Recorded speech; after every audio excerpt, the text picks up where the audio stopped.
প্রিয় মৎস্য চাষী ভাইরা আসসালামু আলাইকুম। চলে এলাম নতুন একটি মাছের ভিডিও নিয়ে। এটা হচ্ছে G3 রুই। G3 রুই এটা হচ্ছে ওয়ার্ল্ড ফিশ।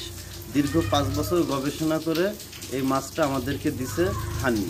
আমরা ধানি থেকে চারা রূপান্তরিত করেছি। এখন বর্তমানে সারা বাংলাদেশে হোম ডেলিভারি দিচ্ছি।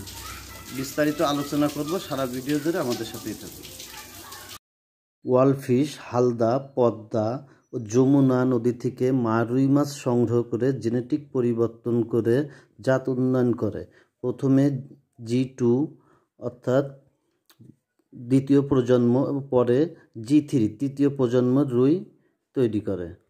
G3 রুই বাংলার রুই থেকে 50% বেশি বাড়ে। তাই তো ব্যবসায়ীরা এই মাছটা চাষ করে অনেক লাভবান হচ্ছে। আমার কাছে বিভিন্ন সাইজের আছে, আপনাদের যার যে সাইজ লাগবে দেওয়া যাবে। উপরে দেওয়া স্ক্রিন নাম্বারে যোগাযোগ করতে পারেন। আর আপনারা যদি সরাসরি এসে নিয়ে যেতে চান তাও নিয়ে যেতে পারবেন। এই যে 2 হাপাতে মাছ দেখছেন, 45 মণ মাছ ডেলিভারি দিচ্ছি ফেনীর সোনাগাজীতে। এই পার্টিটা আগের বছর আমার কাছ থেকে G3 রুই নিচ্ছিল, ভালো ফলাফল পেয়েছে, তাই এই বছর আবার নিচ্ছে। বর্তমানে আমাদের প্রতিষ্ঠান সারা বাংলাদেশে 100% গ্যারান্টি সহকারে G3 রুইয়ের পোনা ডেলিভারি দিচ্ছে। ধন্যবাদ।